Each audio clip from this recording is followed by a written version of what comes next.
Sir आज क्या कहेंगे पटेल जी की जयंती है, दिल्ली में भी भव्य कार्यक्रम जो है प्रधानमंत्री नरेंद्र मोदी के द्वारा किया जाएगा। नहीं, आज सरदार वल्लभ भाई पटेल को याद करने का दिन है, तो हम अपनी ओर से, अपनी पूरी पार्टी की ओर से उनको याद करते हैं, नमन करते हैं, उनके चरणों में श्रद्धा सुमन अर्पित करते हैं। और जब ऐसे महापुरुष को हम याद करते हैं तो हमको अंदर से ताकत मिलती है। सरदार पटेल देश को एक करने में बड़ी भूमिका उनकी रही और इसलिए उनको लौह पुरुष भी कहा जाता है। तो अगर सरदार पटेल नहीं होते तो देश का स्वरूप आज इस रूप में नहीं होता। उनका योगदान है देश को इस रूप में लाने के लिए। तो हम सब लोग मिलकर आज की तारीख में संकल्प लेते हैं कि उनके बताए गए रास्ते पर हर लोग चले, यही हमारी कामना है। अभ्यर्थियों को नियुक्ति पत्र सौंपेगी सरकार, क्या लगता है? जो आपको भी खबरें आ रही होगी, कई जगहों पे गड़बड़ी की खबरें आ रही, लगता है कि देखिए सरकार ने लगता है जैसे मजाक किया हो नौजवानों के साथ। एक तो पहले से बहुत घोषणा कर रहे थे डिप्टी सीएम, जब डिप्टी सीएम नहीं थे तब, कि हमारी सरकार आएगी तो डोमिसाइल नीति हम लाएंगे और बिहार के नौजवानों को रोजगार मिले, इसको हम सुनिश्चित करेंगे। अब उनकी सरकार है, जो पहले से थोड़ी सुरक्षा भी थी यहाँ के नौजवानों के लिए, उसको भी समाप्त करके ओपन फॉर ऑल कर दिया गया। नतीजा हुआ कि बिहार के नौजवानों की बड़े पैमाने पर हकमारी हो गई और बगल के प्रदेश के लोग यहाँ आकर नौकरी पा रहे हैं। तो यह तो नौजवानों के साथ खिलवाड़ है।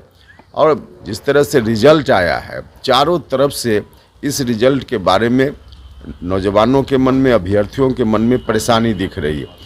अलग अलग तरह की परेशानी है, अलग अलग तरह का कारण है।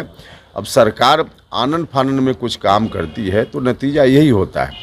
और इतना ही नहीं, जिनको पहले नियुक्ति पत्र दी जा चुकी है, बहुत सारे लोग हैं जो ऑलरेडी नौकरी में हैं और उनको फिर से नियुक्ति पत्र देकर सरकार दिखावा करना चाहती है कि हमने इतने लोगों को नियुक्ति पत्र दिया है।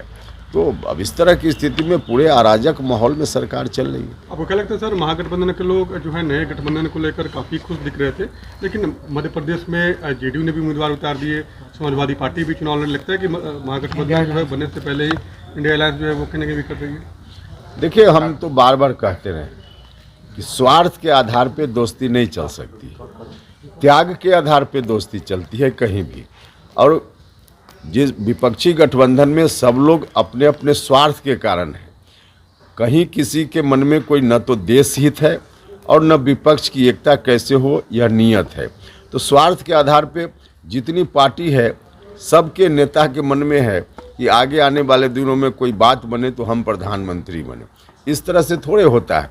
तो स्वार्थी लोगों का संगठन ऐसे ही बनता है, जो आप देख भी रहे हैं। मिल करके एक बार प्रेस कॉन्फ्रेंस करते हैं कि हम लोग एक हो गए, और एक्शन में देखिए तो फिर अलग अलग हैं लोग। अब बाकी जगह जो चुनाव हो रहा है कई राज्यों में, वहाँ सब पार्टी अलग अलग उम्मीदवार दे रही है।